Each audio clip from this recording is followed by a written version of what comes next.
Good morning students. आज अपन करने जा रहे हैं चैप्टर नंबर 1 का क्वेश्चन बैंक। इसमें अपन डिस्कस करेंगे what are the most important questions for May 25 examinations. ठीक है, तो अभी अपन मीनिंग ऑफ ऑडिट के साथ शुरू करते हैं। मैंने बोला ऑडिट एक इंडिपेंडेंट एग्जामिनेशन है किसी एंटिटी की फाइनेंशियल इंफॉर्मेशन का, राइट। तो audit is an independent examination of the financial information of an entity, चाहे वो एंटिटी प्रॉफिट कमाती हो ना कमाती हो, चाहे वो छोटी हो बड़ी हो, चाहे वो किसी भी लीगल फॉर्म में हो। हम एग्जामिनेशन इसलिए करते हैं ताकि हम अपना ओपिनियन दे पाए थ्रू अ रिटन रिपोर्ट। तो ये ऑडिट की डेफिनेशन होगी। बट सबसे इंपॉर्टेंट है, जब आप ये रिटन रिपोर्ट देने जाओगे through by way of expression of an opinion, जब आप अपना ओपिनियन देने जाओगे तो आपको ये इंश्योर करना है कि जो फाइनेंशियल स्टेटमेंट्स है वो किसी को मिसलीड ना करे, किसी को कंफ्यूज ना करे। तो इसके लिए आप क्या क्या चीजें करोगे।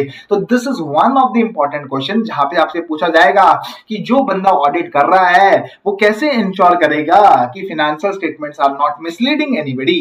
तो आपकी क्या what are the things that you will follow. कि तो मैंने बोला ऑडिट एक इंडिपेंडेंट एग्जामिनेशन है of the financial information of an entity, चाहे वो प्रॉफिट कमाती हो ना कमाती हो, चाहे वो छोटी हो बड़ी हो, किसी भी लीगल फॉर्म में हो, ताकि हम अपना ओपिनियन दे पाए थ्रू अ रिटन रिपोर्ट। और हमें ये इंश्योर करना है कि financial statement does not mislead anybody. तो इसके लिए मैं देखेंगे कि कोई भी एंट्री छूटी नहीं है from the preparation of the financial statement.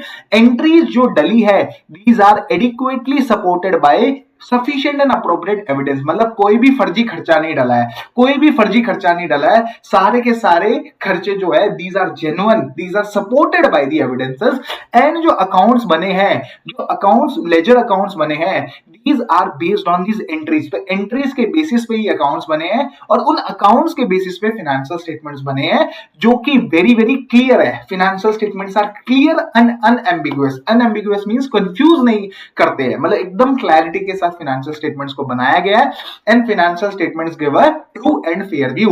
And financial statements को properly present, describe and disclose किया गया। तो प्रॉपर प्रेजेंटेशन हुई है एज पर लेट से शेड्यूल 3 डिवीजन 1, जो कि लगता है अकाउंटिंग स्टैंडर्ड वाली एंटिटीज के ऊपर। तो मैंने बोला आपको एन ऑडिट क्या होता है। मैंने बोला audit is the independent examination of the financial information of an entity, चाहे वो प्रॉफिट कमाती हो ना कमाती हो। ये एग्जामिनेशन इसलिए किया जा रहा है ताकि आप ओपिनियन दे पाओ through a written report. But आपको ये इंश्योर करना है कि आपके फाइनेंशियल स्टेटमेंट किसी को मिसलीड ना करे। इसके लिए आप क्या क्या इंश्योर करोगे कि कोई भी फर्जी एंट्री नहीं डली है। इसका मतलब entries are adequately supported by sufficient and appropriate evidences. कोई भी एंट्री छूटी नहीं है, none of the entries has been omitted. Accounts इन्हीं एंट्रीज के बेसिस पे बना है और फाइनेंशियल स्टेटमेंट्स इन लेजर अकाउंट्स के बेसिस पे बने हैं। and financial statements properly present, described and disclosed है। financial statements are clear and unambiguous and financial statements give a true and fair view. अभी मैंने बोला ऑडिट का बहुत सब्जेक्ट्स के साथ रिश्ता नाता है। तो मैंने बोला ऑडिट और लॉ बहुत आपस में जुड़े हुए हैं। तो आपको as a auditor business and tax laws की भी अच्छी नॉलेज होनी चाहिए। आपको बिजनेस एंड टैक्स लॉस की अच्छी नॉलेज होनी चाहिए ताकि आप फाइनेंशियल स्टेटमेंट्स को अच्छी तरीके से समझ पाओ। तो इसके लिए एग्जांपल ले लेते हैं कि आपको पता होना चाहिए कि कॉर्पोरेट टैक्स रेट क्या है। आपको अगर कंपनी के फाइनेंशियल स्टेटमेंट्स बना रहे हो तो आपको ये पता होना चाहिए कि क्या इस पे मैट लगेगा या नहीं लगेगा। ठीक है, तो आपको ये सारी चीजें माइंड में रखनी है। And you need to also evaluate so audit and accounts are also related। मैंने बोला ऑडिट में आप क्या रिव्यू करते हो। मैंने बोला फाइनेंशियल स्टेटमेंट्स। तो अब आपने बोला कि financial statements is the output of the overall accounting process. तो that means accounts and audit are very very interrelated and therefore auditor से ये एक्सपेक्टेड होता है, ठीक है। तो फाइनेंशियल की उसको बहुत अच्छी नॉलेज होगी of the accounting principle and therefore it is one of the fundamental requirement कि आपके पास अच्छी अकाउंटिंग प्रिंसिपल्स की नॉलेज होनी चाहिए prior to you express an opinion on the financial statements. तो मैंने बोला accounts and audit are also inter related. अभी ऑब्जेक्टिव्स ऑफ ऑडिट के बारे में बात करते हैं। तो मैंने बोला एसे 200, पहले आपको समझना पड़ेगा एसे 200 की heading overall objectives of the independent auditor and conduct of an audit in accordance with standards on auditing. तो ये दो बातें करता है। पहले तो बोलता है ओवरऑल ऑब्जेक्टिव क्या है ऑफ एन इंडिपेंडेंट ऑडिटर। मैंने बोला दो ऑब्जेक्टिव्स है उसके। पहला है कि उसको रीजनेबल एश्योरेंस लेनी है कि जो फाइनेंशियल स्टेटमेंट है, फाइनेंशियल स्टेटमेंट इंडिविजुअल पार्ट्स में नहीं, मैं ये नहीं बोल रहा कि पीपी सही है, मैं ये नहीं बोल रहा कि अकाउंट्स रिसीवेबल सही है, बट मैं ये बोल रहा हूं कि financial statement as a whole are free from material misstatement. Material misstatement का मतलब क्या है, मैं ये नहीं बोल रहा कोई भी गलती नहीं है, मैं ये बोल रहा हूं कोई मटीरियल गलती नहीं है, चाहे वो गलती फ्रॉड की वजह से हुई हो, चाहे वो एरर की वजह से हुई हो, ताकि अब बेसिकली मैंने बोला मुझे रीजनेबल एश्योरेंस लेनी है कि financial statement as a whole are free from material misstatement. But ये एश्योरेंस लेनी क्यों है, ताकि मैं अपना ओपिनियन दे पाऊं कि जो फाइनेंशियल स्टेटमेंट्स बने हैं these are in accordance with the FRF. FRF का मतलब क्या हो गया, अकाउंटिंग स्टैंडर्ड्स या फिर इंडियन अकाउंटिंग स्टैंडर्ड्स। तो अकाउंटिंग स्टैंडर्ड्स, जिन एंटिटीज पे अकाउंटिंग स्टैंडर्ड्स लगता है उनके ऊपर कंपनीज एक्ट का शेड्यूल 3 डिवीजन 1 भी लगता है। डिवीजन 1 डिस्क्लोजर रिक्वायरमेंट्स बनाता है। तो आपके लिए एफआरएफ क्या हो गया, accounting standards plus schedule 3 division 1, या फिर हो गया Indian accounting standard plus schedule 3 division 2। तो मैंने बोला आपको रीजनेबल एश्योरेंस लेनी है कि financial statement as a whole are free from material misstatement, ताकि आप ओपिनियन दे पाओ कि financial statements are prepared in accordance with the applicable FRF. तो ऐसे 200 के पहला ऑब्जेक्टिव क्या है, मैंने बोला रीजनेबल एश्योरेंस लेनी है, पहला ऑब्जेक्टिव। फिर दूसरा ऑब्जेक्टिव क्या है, आपको रिपोर्टिंग करनी है ऑन द फाइनेंशियल स्टेटमेंट। आपने जो रीजनेबल एश्योरेंस ली है, रीजनेबल एश्योरेंस ली है कि financial statements are in accordance with the applicable FRF, ये आपको अपनी रिपोर्ट में कम्युनिकेट करना है। तो आपको रिपोर्टिंग करनी है। And then there are two standards which talks on communication, so you have to communicate with those charged with governance, मतलब मैनेजमेंट के साथ या फिर लेट्स से ऑडिट कमेटी के साथ in case of listed entity. So there should be a communication with the persons who are basically preparing or let's say reviewing the financial statement. So you have to communicate as required by the standards on auditing the auditor's finding. तो मैंने बोला reporting and communication is another objective. So first objective is to obtain reasonable assurance, second objective is to report and communicate. अब paper में लेकिन question कैसा आएगा, paper में आपको सामने जो क्वेश्चन आएगा कि लेट्स से इस वाले एग्जांपल में क्या है कि जतिन साहब जेपी लिमिटेड के ऑडिटर है, राइट। अब उसने opinion they without ascertaining that the financial statement as a whole are free from material misstatement. Explain with respect to essay 200. अब इसमें कहीं नहीं लिखा कि आपको objectives of the independent auditor लिखना है, बट आपको एक हिंट दिया गया है, आपको वो लाइन दी गई है, राइट, कि आपका ऑब्जेक्टिव क्या होता है। आपका ऑब्जेक्टिव होता है कि आप रीजनेबल एश्योरेंस लो कि financial statement as a whole are free from material misstatement. और इसने सबसे बड़ा हिंट दिया explain with respect to SA 200। तो मतलब आपको समझ आ गया कि इसमें एसे 200 लगेगा। एसे 200 मतलब चैप्टर नंबर 1 का overall objectives of the independent auditor. या फिर आपसे डायरेक्टली एग्जाम में भी क्वेश्चन पूछा जा सकता है कि व्हाट आर द ऑब्जेक्टिव्स। तो ये भी दोनों वैरायटी है, बट मेरे हिसाब से पेपर में जो क्वेश्चन आएगा वो इनडायरेक्ट आएगा। आपके सामने लिखा जाएगा कि ऑडिटर ने बिना ये फाइनेंशियल स्टेटमेंट्स पे पूरा इंश्योर किए that they are free from material misstatement, उसने अपना ओपिनियन दे दिया।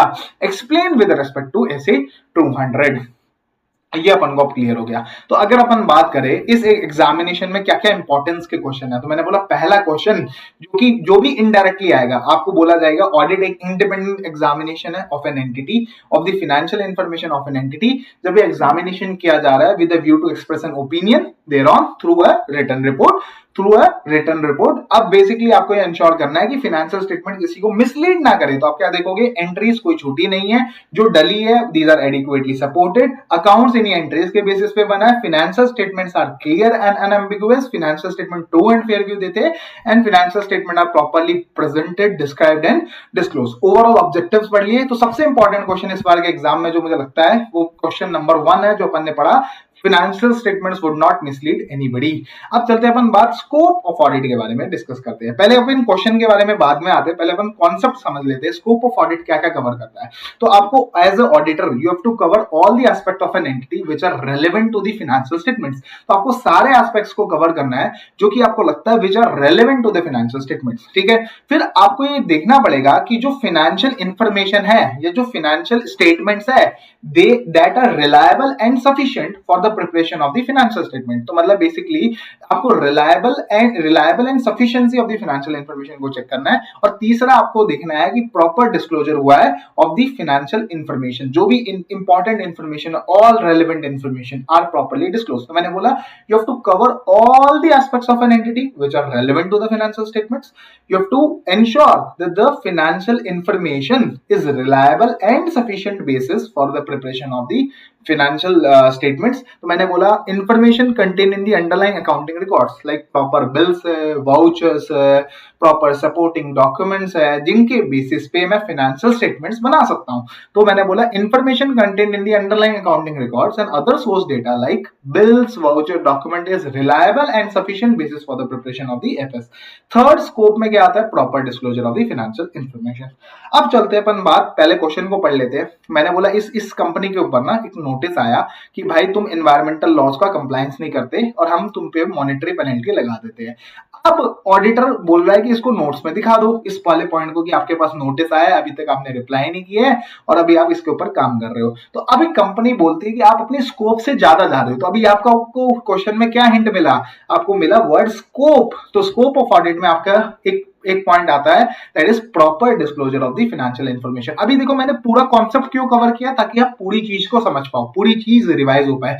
But this question is on the proper disclosure of the financial information. तो आपको ये इंश्योर करना है एज ए ऑडिटर कि जो भी रेलेवेंट इंफॉर्मेशन है वो प्रॉपरली डिस्क्लोज हुई है. कोई इसके लिए आपको माइंड में रखना पड़ेगा जो भी स्टैट्यूटरी रिक्वायरमेंट्स है. स्टैट्यूटरी रिक्वायरमेंट्स का मतलब हो गया लेट्स से शेड्यूल 3 डिवीजन 1 या फिर जो अकाउंटिंग स्टैंडर्ड्स के नीचे डिस्क्लोजर रिक्वायरमेंट्स आती है ना, वो भी relevant statutory relevant disclosure requirements हो सकती है. तो आपको माइंड में रखना पड़ेगा दी एप्लीकेबल डिस्क्लोजर रिक्वायरमेंट्स, ठीक है, विद रिस्पेक्ट टू डिस्क्लोजर्स. तो आपने बोला आपकी रिस्पांसिबिलिटी क्या है कि कोई all relevant information is properly disclose.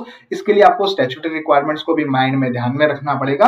आपको ऑडिटर को ये भी देखना है कि जो अकाउंटिंग पॉलिसी मैनेजमेंट ने सेलेक्ट करी है दैट इज प्रॉपर, उस पॉलिसी को कंसिस्टेंटली अप्लाई किया गया है on a period to period basis. ठीक है, तो मैंने बोला अकाउंटिंग पॉलिसीज जो सेलेक्ट की गई है दीज आर प्रॉपर. इसका मतलब लेट्स से अगर अपन को इंड AS 16 या फिर AS 10 अगर अपन को कॉस्ट मॉडल भी देता है और रीवैल्यूएशन मॉडल भी देता है, तो कंपनी ने कॉस्ट मॉडल क्यों चुना? कंपनी को क्यों लगता है कि cost model better represents the basically the value of the companies assets. ठीक है, तो अपन को समझना पड़ेगा what is the rational behind the selection of A appropriate accounting policy. So you have to evaluate the selection and consistent application of the accounting policies by management. आपको ये देखना है कि क्या selection proper था and आपको ये देखना है कि क्या जो वो policy choose की गई थी that has been applied on a consistent basis on a period to period basis.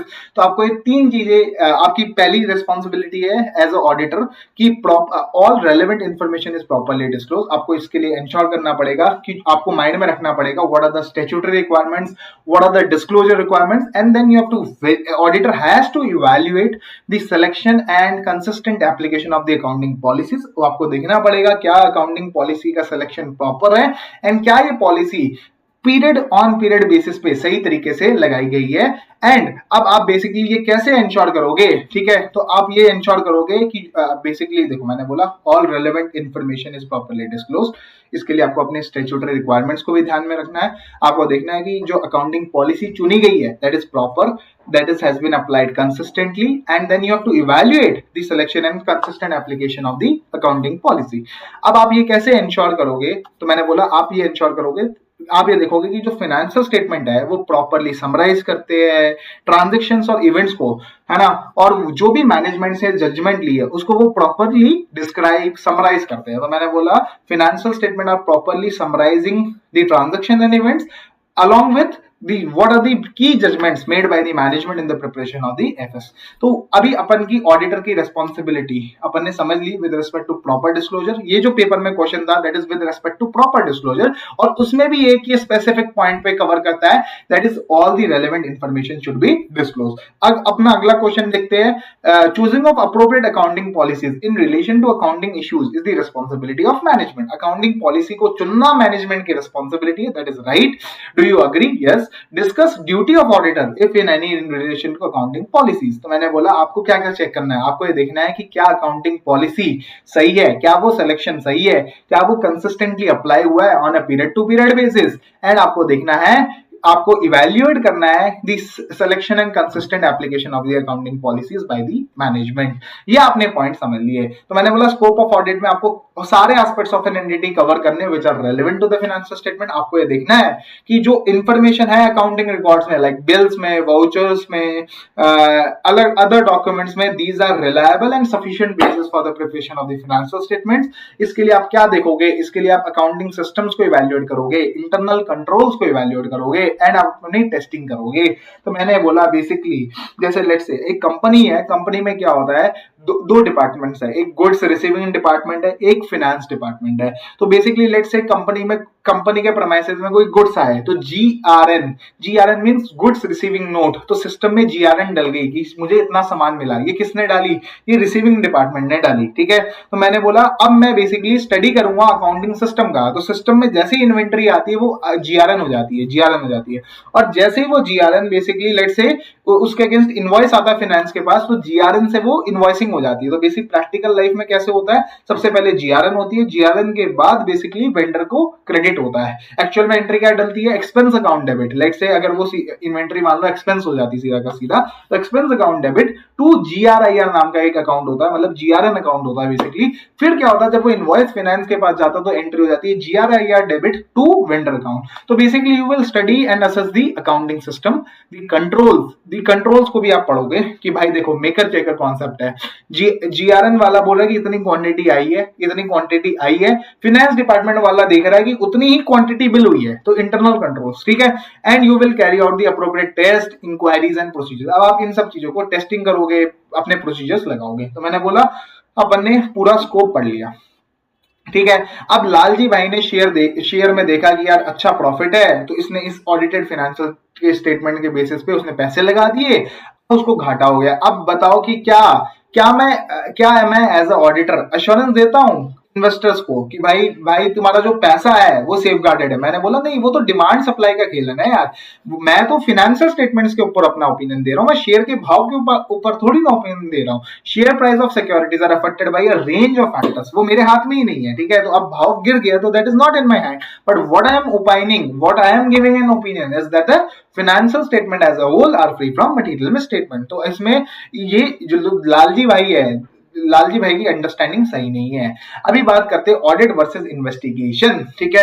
तो अभी बेसिकली अगर आपको बुलाया जाता है कि भाई तू चेक कर कि क्या फ्रॉड है या नहीं है, तो ये क्या है? ये एक इन्वेस्टिगेशन है, ना कि ऑडिट है। अभी इस एग्जांपल में जैसे एक फायर लग गई यहाँ पे, अभी ऑडिटर को अपॉइंट किया गया कि भाई तू बता कि क्या कितना अमाउंट का लॉस हुआ है, क्या एक्चुअल में आग जेन्युइनली लगी थी या फिर पता चले खुद ही लगा दी गई है, ठीक है। तो what is the amount of the loss? तो ये क्या है, whether this is in the nature of audit और इन्वेस्टिगेशन। तो मैंने बोला इन्वेस्टिगेशन का मतलब क्या होता है? It is the critical examination of the accounts with a special purpose. अभी नीचे डेफिनेशन पहले पढ़ लेते हैं अपन। Investigation is the critical examination of the accounts with a special purpose. इसमें स्पेशल पर्पस क्या है? इसमें आपको अकाउंट मतलब ये देखना है कि कितना अमाउंट का लॉस हुआ है। तो अब basically this is a special purpose, तो it is in the nature of investigation rather than an audit. तो ये इसका नेचर जो है that is in the investigation. अभी ऑडिटर को बुलाया गया है, सीए को बुलाया गया है कि भाई तू चेक कर कि क्या फ्रॉड है या नहीं है, तो it's in the nature of investigation, ठीक है। अभी हाउ डिस्टिंग इज, ये पेपर में क्वेश्चन भी आ रखा है, एग्जाम क्वेश्चन है बेसिकली, कि अभी मैनेजमेंट बोल रहा है, अब देखो ये बड़ा ट्रिकी क्वेश्चन है वैसे तो। अभी बेसिकली मैनेजमेंट बोल रहा है कि ऑडिटर को कि भाई तू ये डाल दे कि तू फ्रॉड को भी डिटेक्ट करेगा। तो मैंने बोला फ्रॉड को डिटेक्ट करना अगर तेरा काम फ्रॉड को ही डिटेक्ट करना है, तो that is in the nature of investigation, that is not in the nature of you can say audit, ठीक है। तो अभी discuss in the light of scope of audit. Paper में इस तरीके से पूछा गया कि मैनेजमेंट आपको बोला कि भाई तू फ्रॉड भी ढूंढ के देगा, फ्रॉड भी तुझे ढूंढना है। तो मैंने बोला it's not in the nature of audit but rather in the nature of investigation. तो investigation critical examination of accounts. Investigation में आपके पास बहुत सारी पावर्स होती है, सर्च एंड सीजर की पावर होती है। आप किसी को भी बोल सकते हो कि जो भी कहूंगा सत्य के अलावा कुछ ना कहूंगा। तो you have a power to examine on oath, ठीक है। तो search and seizure and then power to examine on oath. तो ये एग्जामिनेशन क्वेश्चन आ रखा है, ये सितंबर 24 में आ गया है। तो मेरे हिसाब से अभी तक अपन ने दो important question examination point of view से डिस्कस कर लिए। एक तो पहला स्कोप ऑफ ऑडिट, जहां पे अपन ने पढ़ा cover all the aspects of an entity which are relevant to the financial statement. Information contained in the accounting record is reliable and sufficient basis for the preparation of the financial statement and proper disclosure हुआ है. Then अपन ने पढ़ा financial statements would not mislead anybody. ये अपन ने ये दो important questions अभी अपन ने कवर किए. तीसरा भी इंपॉर्टेंट है audit versus investigation, but considering ये बहुत बार पूछ लिया गया तो अभी शायद थोड़े चांसेस कम है. अभी बात करते हैं इनहेरेंट लिमिटेशंस ऑफ ऑडिट. ये भी सबसे इंपॉर्टेंट टॉपिक है, बट ये शायद लास्ट मई 24 में आ रखा है तो थोड़ा से चांसेस अपने कम हो जाते हैं, बट फिर भी अपन पूरा इसको समझते हैं. तो अभी मई 24 में क्या पूछा गया? मई 24 में पूछा गया व्हाट आर दी. अब बेसिकली हो क्या रहा है, अभी पेजर नाम की एक कंपनी थी, उसको ऐसा लग रहा था कि ये फ्यूचर में भी चलती रहेगी. इन्वेस्टर्स को लगता रहा कि फ्यूचर में भी चलती रहेगी, बट कुछ ऐसे सर्कमस्टांस आया, जैसे नोकिया की तरह कोई नया फोन आया और पूरा मार्केट तबाह हो गया इस कंपनी का. तो अभी बताओ कौन सी ऐसी इनहेरेंट लिमिटेशंस ऑफ ऑडिट है जो ऑडिटर को प्रिवेंट करती है? तो मैंने बोला देखो 5 इनहेरेंट लिमिटेशंस ऑफ ऑडिट है. पहला कि nature of the financial reporting. मैंने बोला फाइनेंशियल स्टेटमेंट्स में जजमेंट्स होती है मैनेजमेंट की, ठीक है, इसलिए वो हमेशा सब्जेक्टिव होती है या फिर उसमें अनसर्टेनिटी होती है और मैनेजमेंट ही कंट्रोल्स बनाती है और हो सकता है कि शायद ये कंट्रोल चले ही ना हो due to their own limitation. जब अपन चैप्टर नंबर 3 पे जाएंगे तो अपन पढ़ेंगे इंटरनल कंट्रोल्स की क्या क्या लिमिटेशंस है, जहां पे पहली लिमिटेशन पढ़ेंगे अपन ओवरराइडिंग ऑफ कंट्रोल्स. तो हो सकता है, तो मैंने बोला नेचर ऑफ फाइनेंशियल रिपोर्टिंग का नेचर ही ऐसा है कि भाई एक तो मैनेजमेंट जजमेंट लेता है, जजमेंट सब्जेक्टिव हो सकती है, उनमें अनसर्टेनिटीज हो सकती है. एंड अब मैंने बोला फिर अभी एक सेकंड देना. मैनेजमेंट फिनेंशियल स्टेटमेंट्स को बनाता, फिनेंशियल नहीं कंट्रोल्स को बनाता है और हो सकता है कि वो कंट्रोल्स चले ही ना हो. या फिर मैंने बोला ऑडिट प्रोसीजर्स का नेचर ऐसा हो सकता है. मैंने बोला आप जो टेस्टिंग करते हो वो सैंपल बेसिस पे करते हो, आप देयर आर प्रैक्टिकल लिमिटेशंस. आप अगर आपको किसी ने डेटा नहीं दिया तो ज्यादा से ज्यादा आप जो कर सकते हो कि आप वो रिपोर्ट कर सकते हो उसको. आप उसको फोर्स नहीं कर सकते कि भाई तू उसको बंदूक रख के डेटा नहीं निकलवा सकते. तो देयर आर लीगल लिमिटेशन. हो सकता है कि मैनेजमेंट अच्छे लोगों से ना बनी हो, डिसऑनेस्ट लोगों की हो जो फ्रॉड ही करना चाहते हो, ठीक है, और उन्होंने इस फ्रॉड को छुपाने के लिए बहुत सारी स्कीमें या फैब्रिकेटेड डॉक्यूमेंट्स मेरे सामने रख दी हो. And auditor is not an expert in the authentication of document. तो मैंने बोला नेचर ऑफ फाइनेंशियल रिपोर्टिंग, पहला जजमेंट, दूसरा इंटरनल कंट्रोल्स मैनेजमेंट ही बनाता है एंड शायद ये इंटरनल कंट्रोल चला ही ना हो due to their own inherent limitation. फिर मैंने बोला नेचर ऑफ ऑडिट प्रोसीजर. मैंने बोला जो मैं टेस्टिंग करता हूं that is on sample basis. हो सकता है लीगल लिमिटेशन का मतलब क्या हुआ कि बेसिकली अपना लीगल लिमिटेशन का मतलब अब अगर उसने डेटा नहीं दिया तो मैं ज्यादा से ज्यादा उसे बोल सकता हूं, बट मैं उसे बंदूक से मार के डेटा नहीं निकलवा सकता. मैं अपनी रिपोर्ट में लिख सकता हूं कि मुझे डेटा नहीं मिला है, बट इससे कोई फायदा नहीं होने वाला. Management intention. हो सकता है कि मैनेजमेंट बहुत सारे डिसऑनेस्ट लोगों की बनी हो, ठीक है ना, एंड हो सकता है कि आपके सामने कुछ फैब्रिकेटेड डॉक्यूमेंट्स ये सब चीजें ला के रख दी जाए. या फिर हो सकता है कि मैनेजमेंट खुद ही रिलेटेड पार्टी ट्रांजैक्शंस में एंटर करे जो कि एक्चुअल में ट्रांजैक्शन हुई ना हो बट ओनली पेपर ट्रांजैक्शन हुई हो, ठीक है. तो बेसिकली मैंने बोला nature of the audit procedures. हो सकता है कि these are hard to detect. हम सैंपल पे काम करते हैं, हमारे पास बंदूक रख के डेटा निकलवाने जैसी पावर नहीं है. हम बेसिकली प्रैक्टिकल, लीगल, फिर मैनेजमेंट की इंटेंशन हो सकता है कि वो डिसऑनेस्ट लोग हो और वो हो सकता है कि पेपर ट्रांजैक्शंस करते हो, एक्चुअल ट्रांजैक्शंस ना करते हो. तो nature of audit procedures may not be able to detect those paper transaction and audit is not in the nature of investigation. तो आपको पता ही है this is not in the nature of investigation. फिर चौथा timeliness of financial reporting and decrease in the relevance of the information over time. मैंने बोला जैसे let's say जैसे जैसे टाइम जाता है उस इंफॉर्मेशन की रेलेवेंस खत्म होती जाती है. तो relevance of the information decreases over time and आपको रिलायबिलिटी एंड उसके कॉस्ट के बीच में बैलेंस बैठाना पड़ेगा. तो मैंने बोला मान लो 2 साल पहले आपने कोई एविडेंस लिया था ऑडिट में, तो क्या वो आज भी रिलायबल होगा, क्या आज भी वो रेलेवेंट होगा? तो मैंने बोला जरूरी नहीं है कि वो रेलेवेंट हो सकता है कि वो पुराना हो चुका हो. क्या क्या ऑडिट के फायदे हैं? मैंने बोला ऑडिट करवाने के बहुत फायदे हैं. एक तो आपकी high quality, advantages of audit, आप इसको ये भी समझ सकते हो, ठीक है. तो मैंने बोला what are the advantages of accounting getting accounts audited. मैंने बोला एक तो आपको हाई क्वालिटी इंफॉर्मेशन मिलती है जो कि यूजर्स का कॉन्फिडेंस बढ़ाती है। शेयर होल्डर्स और डायरेक्टर्स दोनों अलग अलग हो सकते हैं, मैनेजमेंट अलग हो सकती है और शेयर होल्डर्स अलग हो सकते हैं। तो अभी शेयर होल्डर्स का पैसा लगा होता है, मैनेजमेंट उस पैसे से धंधा चलाता है, ठीक है। तो शेयर होल्डर्स के पास एक अच्छा मैकेनिज्म हो जाता है जिसके वो देख सकते हैं कि फाइनेंशियल इंफॉर्मेशन या फाइनेंशियल जो परफॉर्मेंस है that is reliable and qualitative. तो shareholders are not involved in day-to-day affairs and therefore they need an independent mechanism। तो high quality information share holders के लिए अच्छा हो जाता है और एम्प्लॉयज के ऊपर मोरल चेक रहता है, गवर्नमेंट को हेल्प होती है कि टैक्स लाइबिलिटी निकाल पाए, बैंकर्स अपना क्रेडिट डिसीजन ले पाते हैं, फ्रॉड और एरर का भी शायद कभी कभार पता चल जाता है, एंड अगर कोई कंट्रोल मिसिंग होता है या फिर कोई कंट्रोल नहीं चल रहा होता है तो पता चल जाता है, तो ऑडिटर बता देता है। तो मतलब मान लो कोई कंट्रोल है ही नहीं, कोई मिसिंग कंट्रोल है, तो ऑडिटर वुड सजेस्ट कि आप ये लगा लीजिए। अश्योरेंस एंगेजमेंट क्या होता है? मैंने बोला अश्योरेंस एंगेजमेंट बहुत सिंपल सी बात है। अभी आप बेसिकली आप इसमें देखो वो ये दोनों ये आरटीपी का क्वेश्चन है। तो बेसिकली कोई बोल रहा है कि अश्योरेंस एंगेजमेंट के अंदर सिर्फ और सिर्फ ऑडिट आता है, मतलब audit is the only assurance engagement, ये वाला क्वेश्चन है बेसिकली आरटीपी सितंबर 24 में। बट ऐसा नहीं है, अश्योरेंस के अंदर अपना ब्यूटीफुल सा चार्ट चलते हैं। अश्योरेंस के अंदर बहुत सारे एंगेजमेंट्स आते हैं, ऑडिट भी आता है, रिव्यू भी आता है, प्रोस्पेक्टिव फाइनेंशियल इंफॉर्मेशन भी आता है, इंटरनल कंट्रोल्स के ऊपर ओपिनियन भी आता है, एंड नॉन अश्योरेंस एंगेजमेंट्स भी होते हैं, लाइक से compilation engagement agreed upon procedures. तो मैंने बोला अश्योरेंस एंगेजमेंट। तो एक काम करते हैं, अभी पहले अपन पार्ट 1 तक वही तक इनहेरेंट लिमिटेशंस तक डिस्कस करते हैं, फिर अपन मैं इसे नेक्स्ट पार्ट में रिकॉर्ड करता हूं। Thank you. और अश्योरेंस एंगेजमेंट्स को अपन फटाफट 10-15 मिनट में सेकंड पार्ट में कवर कर लेंगे। Thank you. अभी तक अपन ने जो पढ़ा, सबसे इंपॉर्टेंट क्वेश्चन था mislead anybody and then scope of audit, और तीसरा इनहेरेंट लिमिटेशन। बस 3 इंपॉर्टेंट क्वेश्चन है अभी तक जो अपन ने पढ़े। चौथा अश्योरेंस एंगेजमेंट है, और अपन फिर देख लेंगे बाद में बाकी जो भी होगा, ठीक है। तो अभी अपन यहीं पे स्टॉप करते हैं और मैं अपलोड करता हूं second part of this question bank, ठीक है। Thank you and have a good day. Bye bye. Do subscribe, do share this video with your friends. Do stay connected for more such updates for the May 25 examination. Thank you and have a good day. Bye.